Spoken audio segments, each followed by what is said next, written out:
At 4:36 a.m., while the chemical haze from the Newark port still hung low between the abandoned warehouses, a convoy of unmarked federal vehicles slid into the narrow service lane behind Export Building 19. No warnings, no radio chatter, no second chances. For 3 months, analysts had traced the movement of children through shipping manifests, falsified customs logs, and encrypted routing codes that pointed to one impossible conclusion. Someone had built a trafficking hub inside one of the busiest logistics corridors on the East Coast. Few believed it. By dawn, no one doubted it. The first breach charge detonated against a steel fire door, disguised beneath peeling gray paint. The blast echoed across the empty loading docks, sending pigeons scattering into the dark. Agents poured inside, goggles catching the flicker of broken fluorescent lights. What they saw didn't resemble a warehouse at all. It looked like a subterranean transit station carved into the skeleton of a shipping terminal. Rows of metal storage units had been welded shut from the outside. Every door had a number. Every number had a corresponding chart on the wall. And beneath each chart, taped plastic wristbands sorted by colors: red, yellow, blue. Each one stamped with state abbreviations: NJ, PA, OH, NC, ILOL. A cry echoed from the far left corridor. Not loud, more like a rasp. A sound someone makes when they forget how to call for help. 2 agents sprinted toward it. When they pried open the first welded unit, dust spilled out like powder from a broken seal. Inside, on a thin camping mattress, sat a boy no older than 7, his knees to his chest, his arms wrapped around a piece of cardboard shaped like a boat. His eyes didn't react to the light. He stared past the agents, as if he were still waiting for someone to give him permission to breathe. Farther inside, the floor of the warehouse was covered in chalk lines and taped squares, position markers. Some were labeled intake, some hold, some transferred. The markings weren't improvised. They were industrial, printed, ordered in bulk. This wasn't chaos. It was a system, a machine. The second team discovered the staircase first. A narrow metal descent hidden behind a partition of stacked pallets. The air below was warm, heavy, sour. When the agents dropped into the lower level, their boots splashed into half an inch of standing water. The basement had once been a refrigeration zone, the kind used to store produce. Now the walls were insulated with reflective foil, and the humming of portable generators echoed beneath the dripping pipes. Inside the first chamber, 5 children sat on plastic chairs bolted to the floor. Their heads were shaved unevenly. Their wrists had marks. Each wore a gray shirt with a black number: 27, 41, 52, 52B, 52C. One of them, a girl with bruises on her forearms, flinched so hard she fell sideways when an agent's flashlight beam crossed her face. She didn't cry, she froze. Not because she feared punishment, but because silence had been the only thing that kept her alive long enough to be found. The farther the agents pushed inward, the more precise the operation appeared. Shipping crates modified with interior locks, clipboard manifests with interstate codes, lists of departure windows matched to cargo container schedules, a table covered in medication vials, sedatives, antihistamines, muscle relaxants. Beside them, a mason jar filled with cut hair, rubber banded in small bundles. The moment that broke the forward team came from a corner unit whose door had been reinforced with 3 steel bars. After cutting through, they stepped into a chamber barely larger than a pantry. The walls were covered in children's fingerprints, hundreds of them, pressed into the dust and grime, like a silent record of everyone who had been held there. In the center of the room sat a toddler, wearing a shirt 2 sizes too big, clutching a juice box that had expired in 2021. She was barefoot, her legs were shaking. When an agent knelt and reached out a hand, she didn't recoil. She simply extended her own, palm up, waiting for whatever instruction usually followed. Above them, a muffled thud shook the ceiling. Then another. Then a series of footsteps, running fast. Someone upstairs knew the breach had reached the lower levels. The tactical leader issued the order through a clipped whisper. Second point, northeast exit. Cut them off. The operation had barely begun, and already more than a dozen children had been found in a single warehouse that wasn't supposed to exist. But Newark was only one node, and every clue inside this building pointed to something far larger.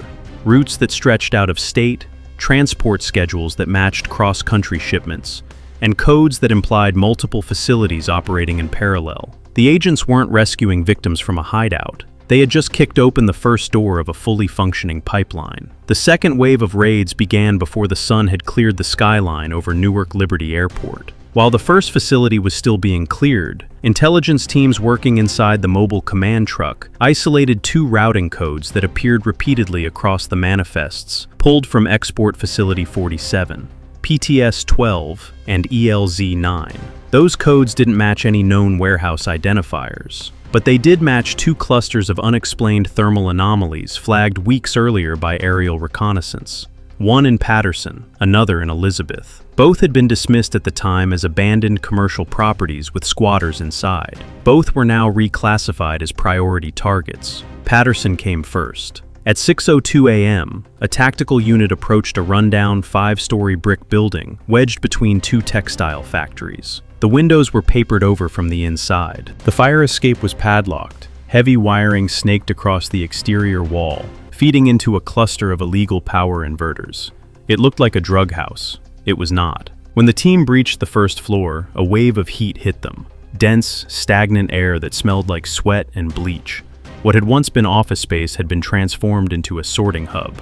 The floor was taped into grids, each square containing children's belongings, organized with mechanical precision. Small shoes lined heel to heel, backpacks arranged by size, hair ties, toothbrushes, photos folded in half to conceal faces. Some items were freshly cleaned. Others were so worn they crumbled when touched. Agents moved up the stairwell, guns raised, clearing each landing. On the 3rd floor, they found the first cluster of children, 8 of them, sitting shoulder to shoulder along the wall, staring at the floor with identical postures, legs crossed, hands tucked between their knees, as if trained to remain silent and small. The oldest looked perhaps 11. The youngest could not have been older than 3. A boy with swollen knuckles and a cut along his cheek blinked rapidly, but didn't raise his head. A girl with a shaved patch on the back of her skull held a blanket wrapped so tightly around her torso that her fingers had gone pale. None spoke. The 4th floor revealed the most disturbing detail. It was not a holding area. It was an administrative center. 3 desks had been arranged in a row, each with a laptop open and running an inventory program listing current stock, in transit, and processing delays. Numbers shifted in real time. Shipments were labeled not by names, but by codes. F12, K7, S19, L8. To most, the codes meant nothing. To analysts watching remotely through helmet cameras, they were unmistakable. They matched missing children cases from at least 6 states. The Patterson building had been operating as a mid-level processing station. One link in a supply chain no one had believed could exist inside the United States. 20 minutes later, Elizabeth lit up on the command map. A second tactical team approached a squat, warehouse-style building behind an auto salvage yard. It looked abandoned, roof patched with scrap metal, vines crawling across the loading bay, plywood covering the windows. But underneath the decay was something new, a reinforced steel door installed from the inside. The breach was violent and fast. The storm team pushed through, splitting left and right. The smell hit them immediately, a mix of mold, disinfectant, and something metallic. Inside were 2 long hallways lined with makeshift dorm rooms constructed from drywall sheets. Each room had a plastic cot, a bucket, and a clipboard with handwritten notes. Age, medical observations, behavioral compliance, transfer date. Some notes included one chilling abbreviation, PREM. Agents reached the back office and stopped cold. The room was filled with electronics, routers, multiple encrypted phones, hard drives still running, a cluster of USB devices plugged into a hub, crypto wallets displaying balances in real time. On one monitor, a live spreadsheet updated with incoming funds, marked with acronyms pointing to Caribbean banks, Eastern European transfer services, and shell corporations registered in Nevada and Delaware. A bulletin board held printed instructions, not for children, for traffickers. Pages of rules explaining how to move groups across county lines undetected, which highways to avoid, which truck stops were neutral, which hotels accepted cash without ID, and how to mimic the logistics patterns of legal migrant transport services. Pinned beside it was a map of the entire tri-state area, covered in colored tacks. Newark, Patterson, Elizabeth, Jersey City, Trenton, Camden, Philadelphia, and farther west, Pittsburgh, Columbus, Cincinnati. This wasn't a New Jersey operation. This was a corridor, refined, rehearsed, industrial. An agent noticed a sound behind a locked maintenance closet, soft thumping, like something shifting inside a crate. When they tore off the padlock, they found 3 siblings huddled together inside a wooden shipping box. 2 girls and a boy, all under 8. The boy had been trying to push against the lid from the inside, leaving tiny, fist-sized dents in the boards. When the agents opened the box, the children didn't cry. They simply pressed against each other's shoulders, eyes hollow, mouths slightly open in shock. One girl wore a wristband with a date written in marker, 1203. The boy had one marked 1205. The youngest had no wristband at all. The implication was clear. They had been days away from being shipped out. By 7:10 a.m., both locations, Patterson and Elizabeth, were secured. Over 24 children were already in the hands of medics and crisis teams. But the deeper the agents moved through the evidence, the clearer a pattern emerged. The routes in the laptops perfectly aligned with the maps in Newark. The wristbands matched. The intake notes matched. The prem labels matched. The same handwriting appeared in multiple facilities. And one symbol, a small triangle drawn with 3 intersecting lines, appeared next to several transfer documents. It wasn't decoration, it was a signature. Whoever orchestrated this wasn't hiding. They were branding their work. And for the first time, the federal teams grasped the scale of what they had stepped into. They weren't dismantling a hideout. They weren't shutting down an isolated ring. They were interrupting a fully synchronized interstate system that had operated in silence for years. And somewhere beyond these walls, someone powerful enough to keep that silence intact now knew the operation had begun. At 8:42 a.m., while extraction teams were still loading rescued children into medical transport vans outside Elizabeth, a sudden burst of encrypted digital activity lit up the federal network monitors inside the mobile command center. 3 devices, previously dormant, had come online within the past 90 seconds, all pinging from the same location. A commercial high-rise on Christopher Columbus Drive in Jersey City. The building was registered as a consulting firm. No employees, no clients, no tax filings. It was a shell, one no one had noticed until the network burst to life. By 8:47 a.m., a tactical convoy crossed the Hudson Embankment, weaving through early morning commuters. The target office was on the 14th floor, a suite with tinted windows and a locked hallway gate. What appeared from the outside as a simple corporate space was, according to the heat scans, something else entirely. 6 moving bodies, 2 stationary heat signatures, and an abnormal concentration of electronics. The breach team hit the hallway door first. A hydraulic spreader ripped the gate open. 3 agents rushed forward, firing a breaching round into the suite's main lock. The moment the door swung inward, chaos erupted. A burst of gunfire tore through the front reception wall, sending fragments of drywall across the floor. The traffickers were waiting. Agents split into 2 flanking stacks. The first pushed right, crossing into a darkened room, illuminated only by the glow of monitors, stacked floor to ceiling. The screens displayed real-time maps, routing diagrams, and encrypted chat windows full of coded messages. One screen showed a countdown labeled JCS Transit. Another displayed a list of children by code, F12, S19, L8. And a third showed financial transfers updating in real time, cycling through offshore banking networks that span the Caribbean, Cyprus, Belize, Dubai. Gunfire erupted from the inner office. Agents returned fire, advancing across the room. 2 suspects attempted to escape through a side door, but were cut off when a second federal team penetrated from the stairwell. One suspect threw a laptop across the room in a desperate attempt to destroy evidence, but an agent caught it mid-air before it hit the ground. Another suspect tried to swallow a micro SD card, only to be tackled and restrained before he could complete the attempt. When the office was finally secured, the room fell silent except for the hum of cooling fans. That silence did not last. The discovery came from the far wall, an unmarked steel door, bolted from the inside. When the agents forced it open, the fluorescent lights hummed to life, revealing a small inner chamber no larger than a storage unit. Inside sat a single metal desk, an active terminal, and a server tower connected to a battery backup that kept it running even after the building's main power had been cut.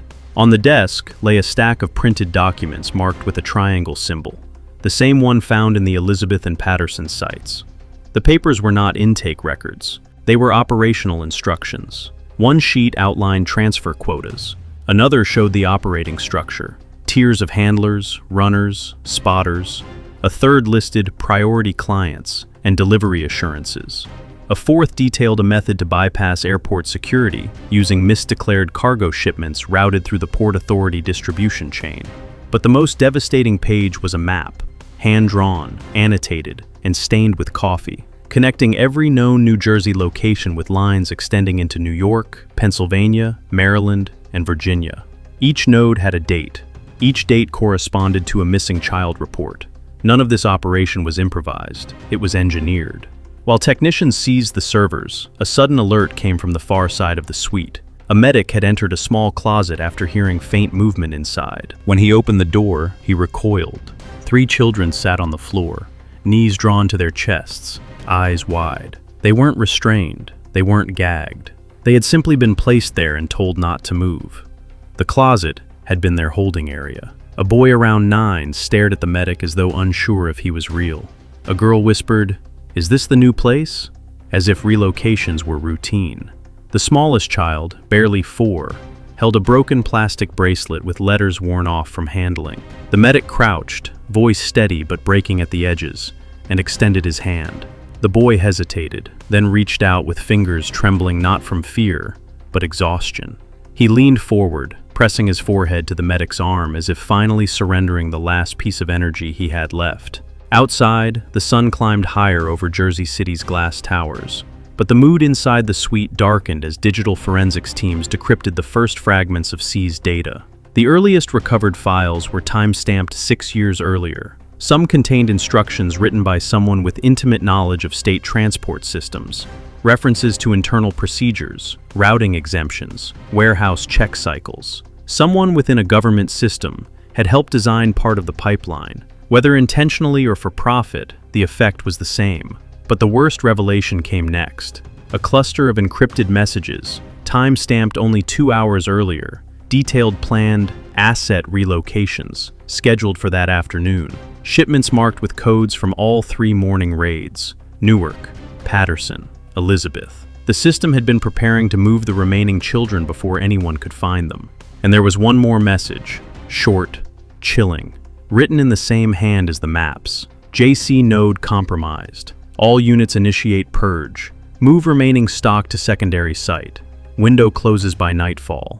Secondary site. No address, no coordinates, just a designation. SS Terminal. The implications hit the room like a punch. This wasn't the end of the operation. It wasn't even the midpoint. It was the warning shot. And somewhere in New Jersey, right now, another group of children was being prepared for transport. By 10:19 a.m., the mobile command center in Trenton was vibrating with overlapping radio traffic, analysts shouting updates, and the constant churn of investigators poring over seized files. What had begun as a single-site breach in Newark had exploded into the largest coordinated child recovery operation New Jersey had ever seen. But one piece remained missing: the location of the secondary site, the final transfer point referenced in the Jersey City messages. Every minute that passed meant the window was closing. At 10:42 a.m., a breakthrough snapped the room into silence. A digital forensics agent decrypted a fragment of a corrupted file recovered from the Jersey City server, a routing string buried inside a mislabeled shipping manifest. It contained 4 letters that sent a chill through the room.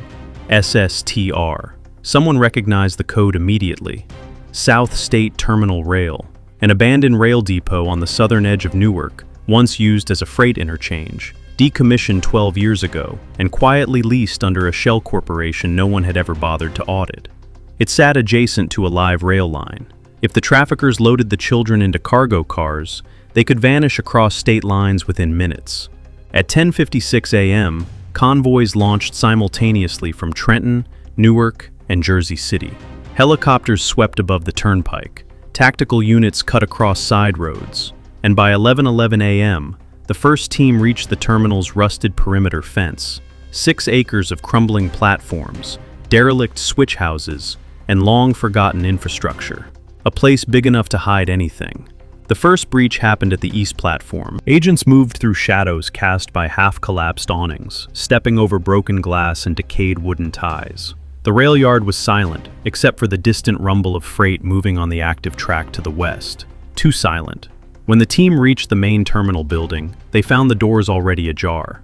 Inside, sunlight cut through holes in the ceiling, illuminating dust in the air and rows of industrial carts lined up with unnatural precision. On each cart sat neatly packed travel bags, small backpacks, plastic totes, duffel bags. Children's belongings prepared for rapid transport. Shouting erupted from the North Bay. A second team had found them. Inside a long, windowless loading hall were 27 children standing in rows, each on a painted circle on the concrete floor. Their faces were blank, eyes glassy, expressions distant. They were positioned like inventory, waiting for movement.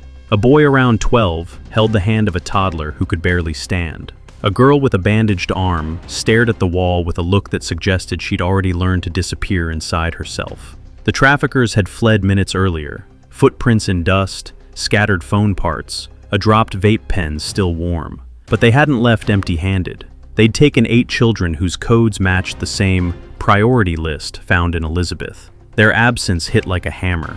Teams split across the property, sweeping through storage sheds, engine rooms, rail sheds, and abandoned control towers. Each location revealed another layer of the operation. The office with shredded documents still fluttering on the floor. The break room with open protein bars and juice pouches left behind. The improvised infirmary stocked with antibiotics, saline, and sedation kits. But the most devastating discovery came from the western shed, a cavernous building filled with the gutted remains of old boxcars. A rail car had been freshly swept and outfitted with new flooring. Inside were numbered positions marked with tape, 30 of them. On the far wall hung a laminated sheet titled Transit Protocol, detailing how to load children into cargo cars without detection, which rail junctions were safe, and what to do if approached by inspectors. It was a blueprint for mass transport, industrial, efficient, heartless.